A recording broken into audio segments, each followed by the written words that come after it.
number 2, we're writing the converse and the contrapositive of each conditional sentence in exercise 1.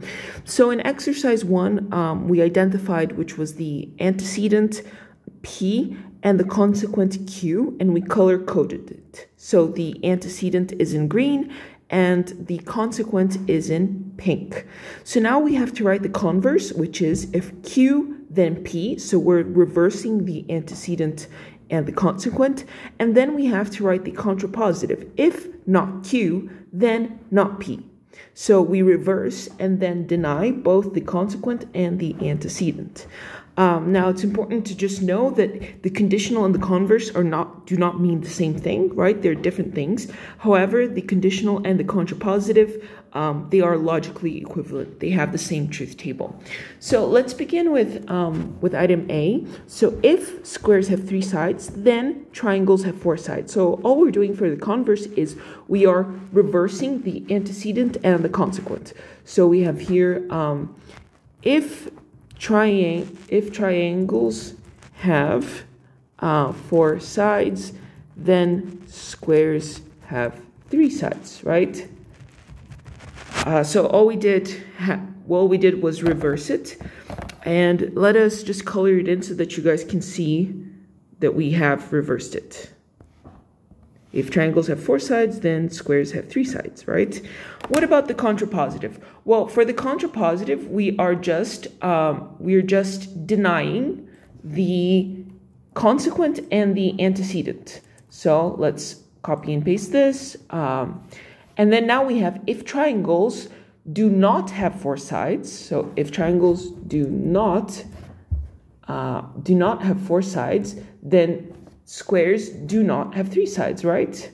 So then squares do not have 3 sides. So that is the contrapositive.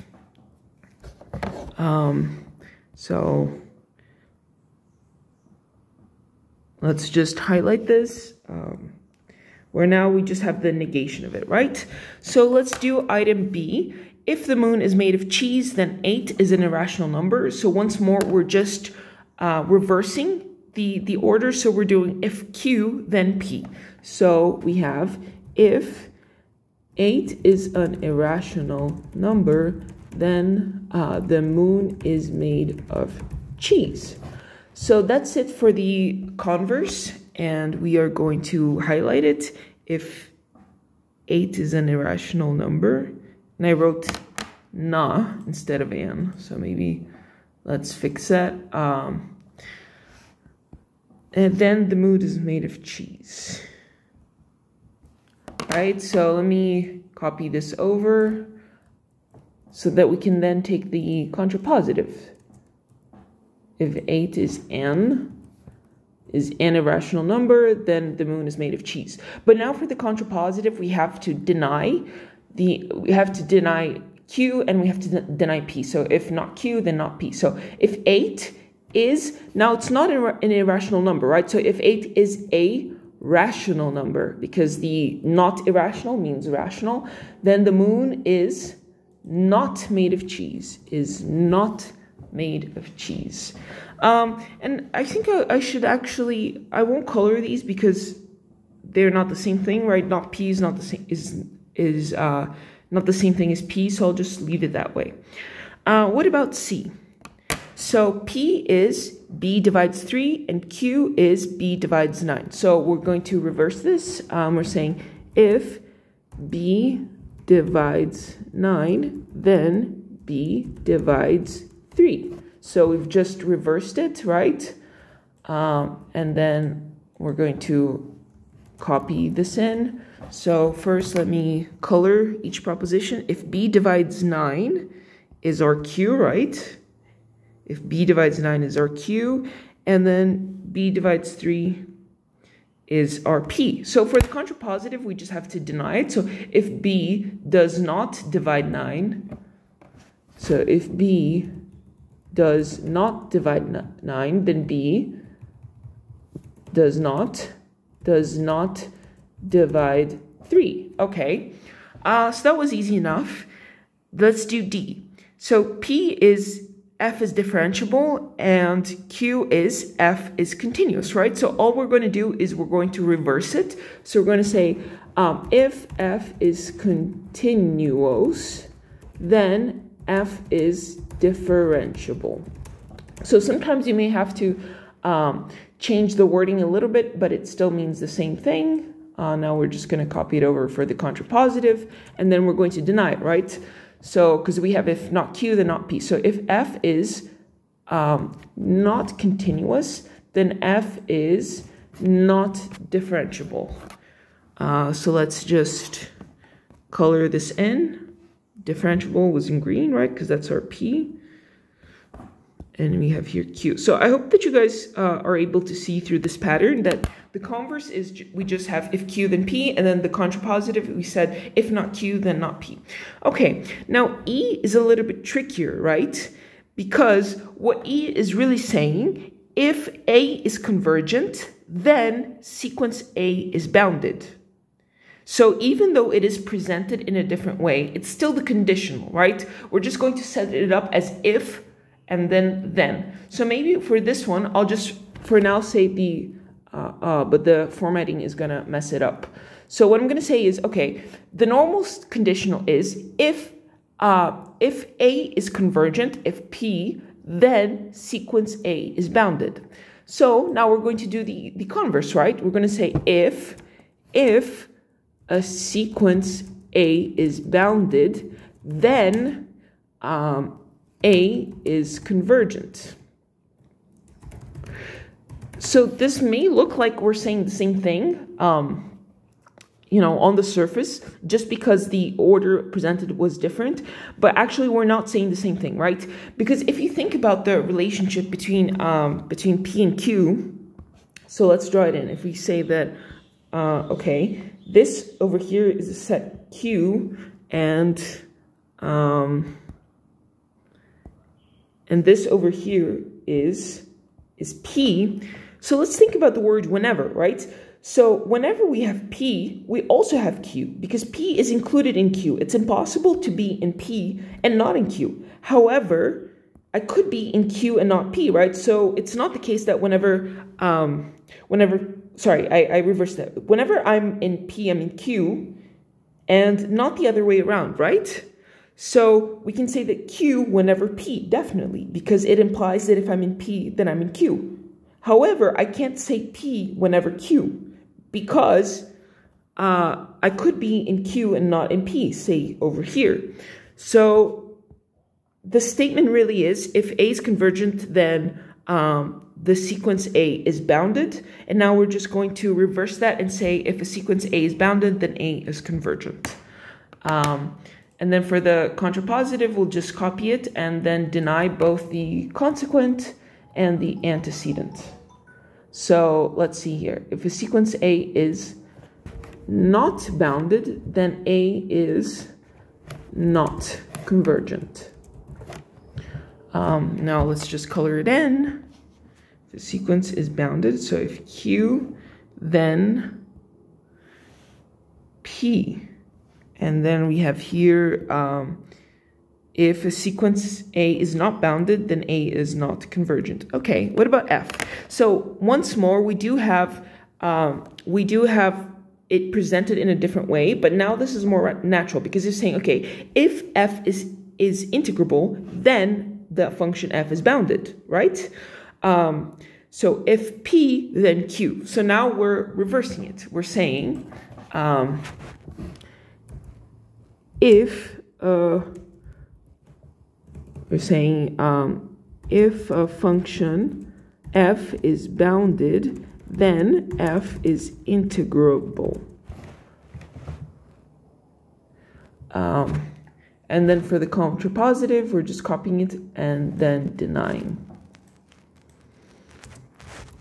So if a function F is bounded, then F is integrable. And notice that it's the exact opposite of the original one, right? Because we're saying if F is integrable, and now we're saying if function F is bounded. So the thing that comes after the if has changed the proposition. So we have here, if a function F is bounded, then f is integrable. And then for the contrapositive, we just have to deny if a function f is not bounded, then f is not integrable. What about g? So since we've identified q and p for g, right, all we're going to do is go if q, then p. Because previously we were saying if 1 plus 1 is equal to 2, then 1 plus 2 is equal to 3. And we know that that p was 1 plus 1 is equal to 2 and q was 1 plus 2 is equal to 3 because of the necessary. The word necessary implies that q is necessary for p, right? Because as we drew the kind of intersection of sets, it's like p is in q. So q is definitely necessary for p. However, p is not necessary for q because you could be at some other point within q that has nothing to do with p. So the converse here is, let's see, if q then p, right? So if 1 plus 2 is equal to 3, then 1 plus 1 is equal to 2. And then for the contrapositive, we're just copying. I wonder why it went. Okay, and then we're just copying this and then denying both the consequent and the antecedent. So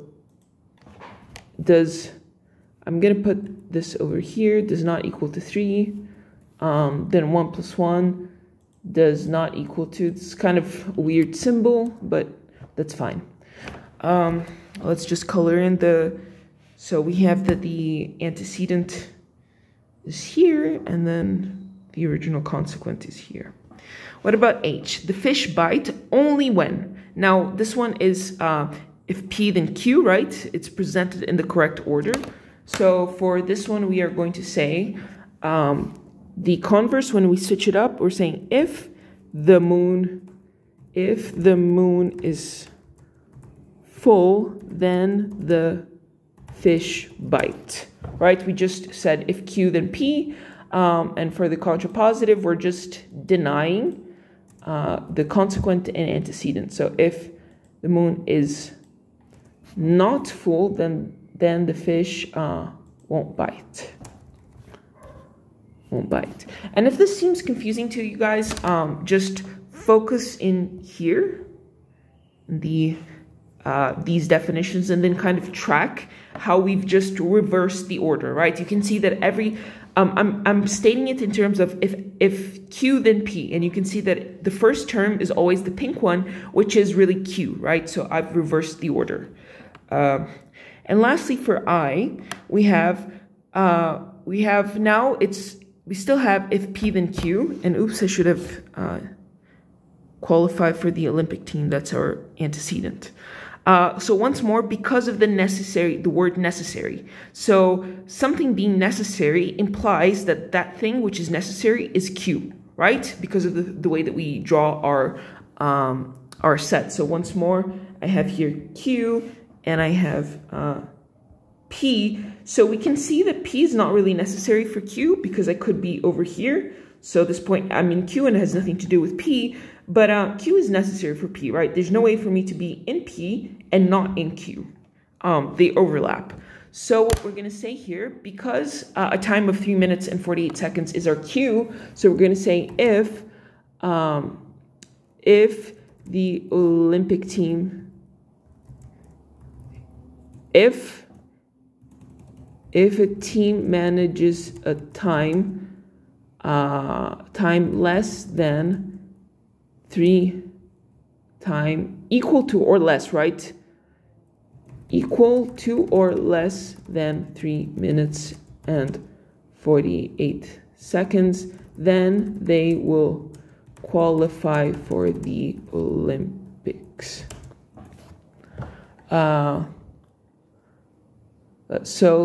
And then we're just going to copy this for the converse and then deny it. Sorry, for the contrapositive, I mean. So here we have that if a team does not manage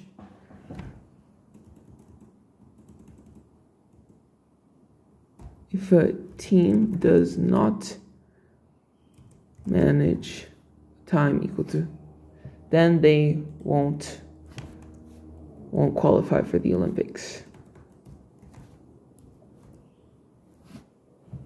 And actually, I think my wording is bad because necessary, maybe it's an individual, right?